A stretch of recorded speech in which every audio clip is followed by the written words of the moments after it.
अभी हमारे यहाँ एक तिथि आने वाली है, अक्षय तृतीया। उसका मतलब क्या होता है? अक्षय, जिसका कभी क्षय ना हो। अक्षय तृतीया, सत्तू का प्रयोग अवश्य करना, करोगे ना? उसका दान अवश्य करना। कोई आए उसको थोड़ा सा सत्तू अवश्य खिलाना। 3 चीजें होती हैं सत्तू में, गेहूं, चने की दाल, जौ, इनको गलाया जाता है। रात भर गलाने के बाद इसको फिर सेका जाता है, सेक कर पिसाया जाता है, फिर उसका प्रयोग किया जाता है। महाराज चाहे फिर उसको घोल कर आप शक्कर के साथ, गुड़ के साथ, नमक के साथ, जीरे के साथ, पुदीना के साथ, जिसके साथ तुम्हें खाना है वो तुम्हारे ऊपर, पर दान करना सत्तू का जरूर है। एक चुटकी मात्र भी अगर सत्तू आपने दान किया है बैसाख महीने में, उसका फल जरूर मिलेगा, जरूर प्राप्त।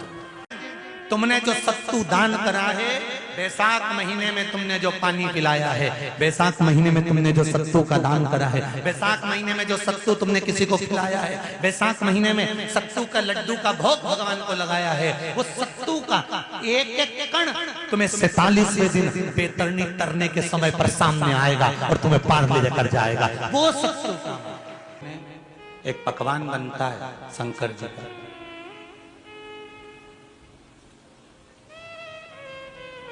शिव जी के हाथ में त्रिशूल है, शिव जी के 3 नेत्र हैं, बेलपत्री में भी 3, बोलते जाओ, पत्ती है। बैसाख के महीने में जो शंकर भगवान को प्रसाद का भोग लगता है उसमें भी 3 ही चीज मिलती है, सत्तू। कोई दूसरे महीने में बनता है? जम के तो बोलो नहीं। कब बनता है? यही बैसाख के महीने में। चने की दाल, गेहूं और जौ, इन तीनों को गलाकर सेक कर जो सत्तू तैयार होता है, इसी बैसाख के महीने में परशुराम जयंती के दिन या अमावस्या के दिन या पूर्णिमा के दिन शंकर भगवान को समर्पित होता है और भगवान विष्णु को समर्पित होता है। दुनिया के लोग कहते क्या होता है सत्तू से? सास अपनी बहू से कहती है बेटा सत्तू बना ले, थोड़ा सा सत्तू बाजार से ले आना, 10 रुपए का खरीद कर ले आना। आज सत्तू, आज अपन पूजन करेंगे सत्तू की, अक्षय तृतीया है, थोड़ा सा पूज देंगे, थोड़ा सा भगवान को भोग लगा देंगे, सत्तू का लड्डू बना लेंगे। बोलो री जी, सही है कि गलत है?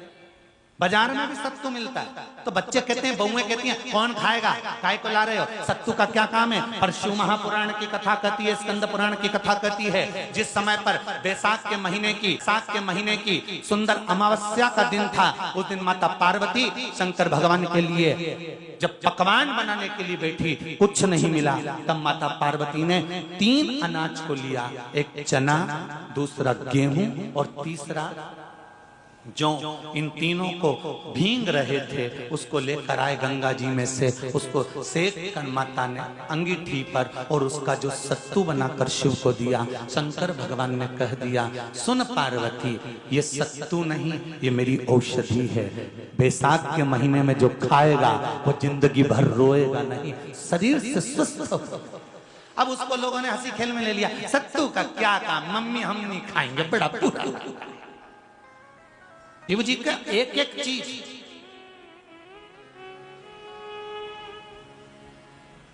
बैसाख के महीने में पियो बेल, बेल मतलब समझ गए, बेल का रस। बैसाख के महीने में पियो बेल और शरीर को रखो ऑलिव बेल, पियो।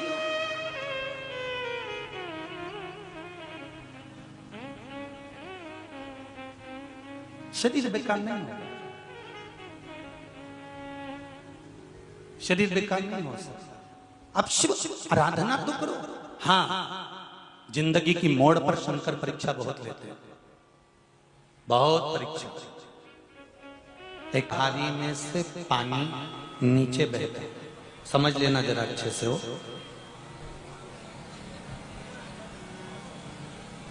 जैसे ये गोल जलाधारी है, ये शिवलिंग है, यहां से पानी नीचे बहता है। जब विशेष कोई दुख वाली बात आ जाती है या कोई तकलीफ खड़ी हो जाती है, बहुत बड़ी अगर कोई तकलीफ खड़ी हो जाती है, तो शिवलिंग के स्पर्श की जगह जहां से पानी बहता है, जाता है ये गोल, और यहाँ से जो भगवान के चरण है जहां से पानी नीचे गिरता है, समझ रहे हो ना सब लोग? उस स्थान पर अपनी जो ये हथेली होती है, इस हथेली को कुछ देर लगा लिया जाता है। कौन सा स्थान?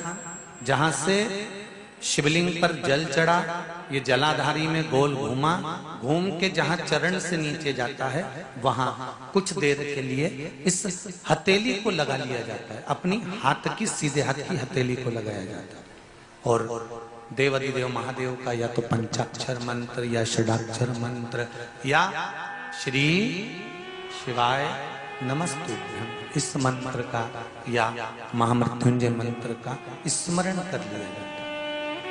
और दिल की बात भगवान शिव से कह दी जाती है, हृदय से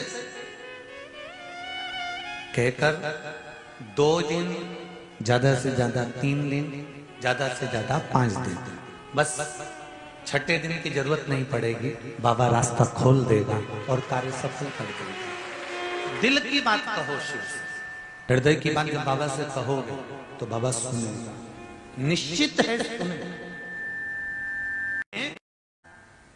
शिव महापुराण की कथा कहती है कि शंकर भगवान के शिवलिंग से लेकर जलाधारी में कुछ स्थान ऐसे हैं, वहां पर हमारा मात्र स्पर्श कर कर अपने दिल की बात कह देने पर भी कार्य सफल हो जाता है। तुम जल चढ़ाओ मत चढ़ाओ, तुम बेलपत्र चढ़ाओ मत चढ़ाओ, तुम धतूरा चढ़ाओ मत चढ़ाओ, पर दिल से अगर तुमने कहा तो उसका फल मिलेगा। सत्तू 12 महीने खाओ मत खाओ।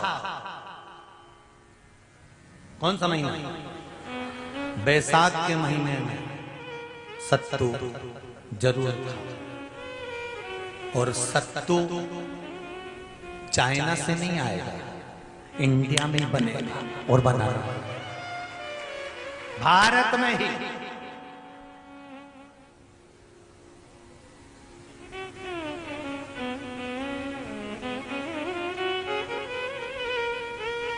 चलो आ जाओ गरुड़ पुराण में। मरने का 47वां दिन, जब मरेंगे तब गरुड़ पुराण बचेगी, पहले ही सुन लो। और जिसके पास में गरुड़ पुराण नहीं हो तो पंडित जी से मंगवा कर फिर पढ़ के देख लेना। मरने के 47वें दिन, 47 डेज, 47वें दिन किस चीज का दान तुम्हारे सामने आता है? मरने के 47वें दिन। 10 दिन तक तो जीवात्मा घर की अटारी फिरती थी, मरने के बाद 12वें के दिन चली जाती है। उसके बाद में जब 47वां दिन आता है तो 47वें दिन जीवात्मा को क्या दान करा जाता है? व्यक्ति ने क्या पुण्य करा होता है कि उसको नरक नहीं भोगना पड़ता, बेतरणी नहीं भोगना पड़ती, और सीधे बेतरणी से पार उतर जाता है। वो किस चीज का दान है? तो कहा शिव महापुराण में, गरुड़ पुराण में, कि वो सत्तू का दान है जो बैसाख महीने में करा जाता है। सत्तू का दान 3 चीजों से मिलकर बनता है। जौ, बोलते जाओ जल्दी, गेहूं, चना, ये 3 चीज से मिलकर बनता है। इसमें जो बारीक बारीक कण होते हैं, जितने जितने 3 चीज के मिले हुए बारीक बारीक कण होते हैं, ये जब दान किया जाता है सत्तू का, तब ये बेतरणी तरने के लिए 47वें दिन इस जीवात्मा ने अगर सत्तू का दान करा होता है या सत्तू का सेवन बैसाख के महीने में करा होता है, तो उसको बेतरणी नहीं भोगना पड़ती, डायरेक्ट सीधे रतलाम उज्जैन से डायरेक्ट।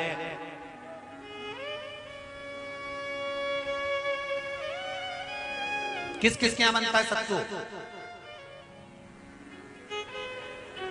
अगर तुमने बैसाख महीने में भगवान की जो पूजन करी थी, तो अमावस्या के दिन, पूर्णिमा के दिन या अक्षय तृतीया के दिन तुमने जो सत्तू दिया था, भगवान तो गिनती बता देगा कि उस सत्तू में कितना कण था। और अगर नहीं बताए तो तुम आंदोलन पे बैठ जाओगे। क्या हमें बताओ पहले हमने कितना सत्तू दिया था, उसमें कितने कण थे, बताना पड़ा।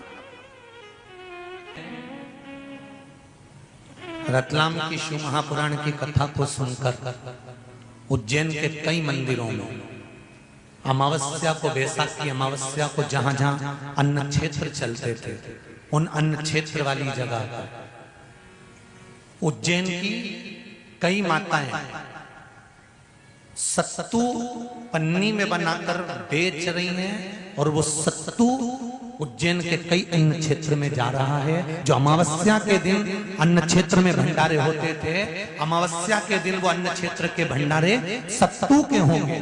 और बैनर बने हैं बड़े बड़े।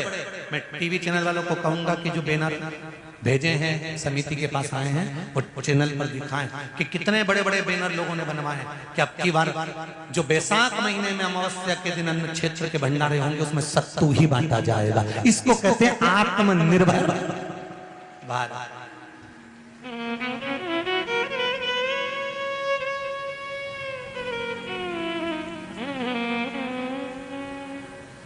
खुद का निर्माण करो, स्वयं का। और पूरे उज्जैन में बड़े बड़े बैनर लगाए कि रतलाम में चल रही शिव महापुराण की कथा में जो प्रेरणा मिली है, उस प्रेरणा के अनुसार सत्तू का प्रसाद, सत्तू का भंडारा वितरण किया गया। ये प्रेरणा, ये आगे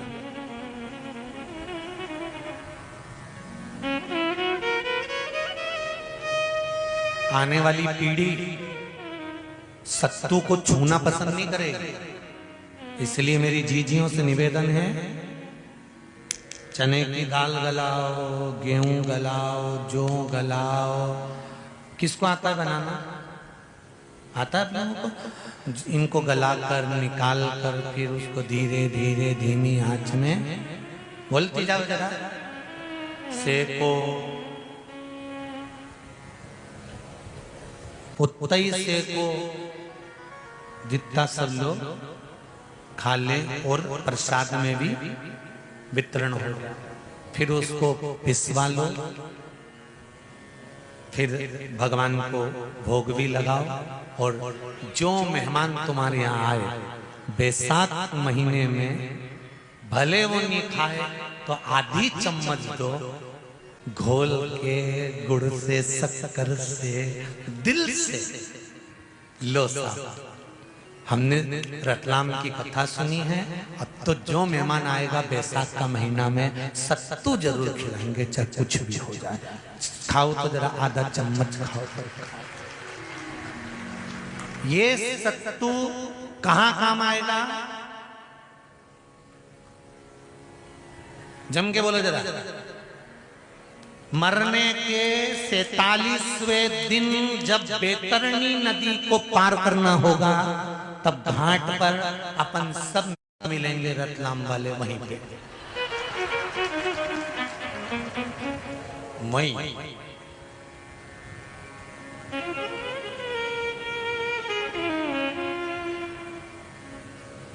ये हमारा वो दीनानाथ बैठा है हारमोनियम लेके गाने।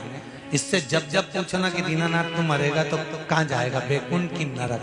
तो क्या गुरुजी मुझे तो नरक जाना, मुझे बैकुंठ जाना ही नहीं।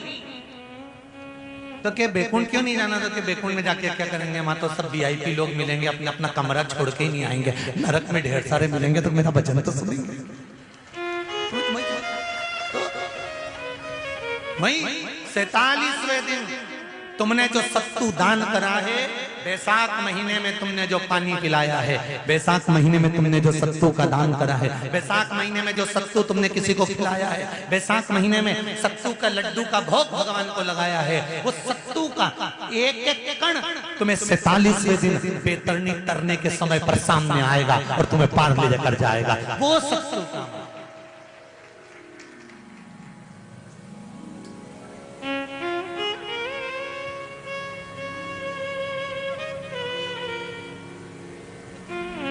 रखो। किया प्रदोष काल में ही दरवाजे के पास महादेव का स्मरण कर लक्ष्मी की वृद्धि के लिए, कार्य सिद्धि के लिए, संपदा को प्राप्त करने के लिए आप अपने ही दरवाजे के पास में एक दीप लगा सकते हो। किया सत्तू का प्रयोग अवश्य करना, उसका दान अवश्य करना। कोई आए उसको थोड़ा सा सत्तू अवश्य खिलाना। किया दिन कई लोगों ने महत्व को बिगाड़ दिया। के दिन सामान लेकर आना है, चांदी का बर्तन लेकर आना है, ये सामान लेकर आना है, वो सामान लेकर आना, लाओ, मना नहीं है। हिंदू धर्म में ये रीति रही है, कोई सामग्री खरीदी जाती है, पीतल की, तांबे की, कोई वस्तु हम खरीदते हैं। पर आज का समय का जो फैशन बढ़ता गया तो कहा साहब चांदी के बर्तन खरीदना जरूरी है, चांदी का सामान खरीदना जरूरी है, सोने का पात्र, सोने की वस्तु खरीदना जरूरी है, ये सामग्री खरीदना। तो यहाँ शास्त्र नहीं करा कि महाराज इतने महंगे महंगे पदार्थ खरीदो और घर में कर्जा कर लो। शास्त्र तो यह कहता है कि पूजन करना है आपको। अगर आप एक सामग्री भी लेकर आ रहे हैं तो उसमें आपका भाव जुड़ा होना चाहिए, कर्जा नहीं जुड़ा होना चाहिए। कितना सुंदर कहा है। जब जिंदगी बहुत संघर्ष में चल रही हो, बहुत दुख का जीवन चल रहा हो, बहुत कष्ट का जीवन चल रहा हो, बहुत कष्टमय जीवन चल रहा हो, तब शमी के 5 पत्ते, शमी के 5 पत्ते, एक दुर्वा के साथ एक अक्षत चावल का एक दाना, वो भी हल्दी में भिंगोया हुआ हो या केसर में भिंगोया हुआ हो,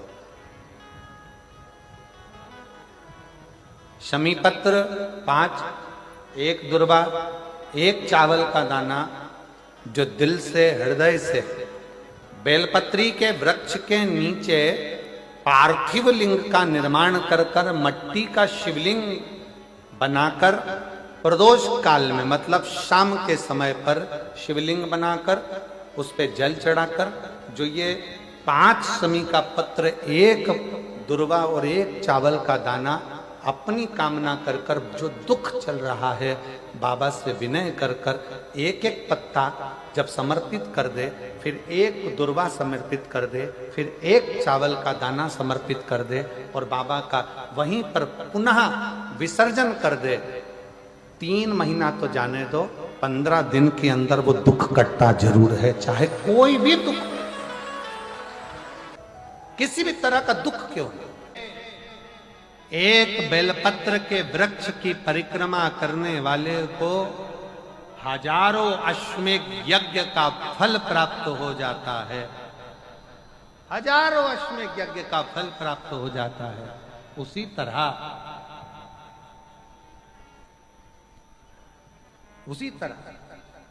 एक पार्थिव लिंग का निर्माण करने वाले को, मिट्टी का शिवलिंग का निर्माण कर कर पूजन करने वालों को 12 ज्योतिर्लिंग के शिवलिंग के दर्शन का पुण्य फल प्राप्त। एक अक्षत का दाना मात्र रखकर भी अगर शिवालय पर चढ़ा दी जाती है, एक बेलपत्री, एक चंदन का बिंदी, और चंदन फिर निवेदन करेंगे। आज के जमाने में तुम लोग सब घिसा घिसाया, पड़ा पड़ाया, डब्बी का सामान ले लेकर, वो नहीं, चंदन की मुठिया रखो, थोड़ा सा भी घिसो, जरा सा भी घिसो, उसकी एक बिंदी और एक चावल का दाना, जब हम भगवान देवादिदेव महादेव को समर्पित करते हैं, अपनी कामना कर कर समर्पित करते हैं, तो निश्चितता है, महापुराण की कथा कहती है, शंकर भगवान उसका फल शीघ्र प्रदान कर देते हैं। भले आपने कुछ करा ना करा, उसका फल तुम्हें मिल जाए। में जाना, लोटा भरकर जल समर्पित करना, और कभी तुम्हारे जीवन में अगर तुमको लग रहा है कि मैं दुखों से पीछा छूट ही नहीं रहा, तब उस जगह पर बेलपत्री के मध्य भाग में पीला चंदन, ये जो पत्ती है और ये 2 पत्ती हैं, ये बड़ी पत्ती और ये बीच की जो 2 पत्ती हैं, इसके बीच में जो डंडी का भाग रहता है, जो बीच में डंडी का जो भाग है, बड़ी पत्ती और ये 2 छोटी पत्ती के मध्य में जो डंडी का भाग है, उस डंडी के भाग में पीला चंदन और एक अक्षत पीला, शंकर भगवान को आप अगर प्रदोष काल में समर्पित कर रहे हैं, तो ये निश्चित है कि धीरे धीरे कर कर वो दुख समाप्त होगा, वो दुख कटेगा ही। अंतर्गत वर्णन किया गया। शंकर भगवान की आराधना में, शिव की आराधना में जब तुम्हें लगता है कि तुम्हारा व्यापार नहीं चल रहा, कोई तुम्हें धोखा दे रहा है, लक्ष्मी नहीं आ रही, बहुत चिंता में पड़े हुए हो, बहुत टेंशन में जिंदगी चल रही है, बहुत बीमारियां तुमको घेर ली है और चारों तरफ अंधेरा ही अंधेरा नजर आ रहा है, तुमने विचार करा अब मैं तो मर जाऊं तो अच्छा, मैं सुसाइड कर लूं तो अच्छा, मैं मर जाऊं तो अच्छा। तो मरने से पहले एक काम कर कर देखना, शंकर भगवान की आराधना कर कर देखना, शिव पर एक लोटा जल चढ़ा कर देखना, और ज्यादा चिंता, ज्यादा टेंशन हो तो बेलपत्री के जड़ को घिसकर उसका चंदन बनाकर शंकर को लेपन कर कर उसकी भी आराधना कर कर देखना कि बेल चंदन का फल क्या। बेलपत्र, एक बेल, ये कोई साधारण नहीं, एक बेलपत्र, एक बेल, ये कोई साधारण नहीं, एक बेल।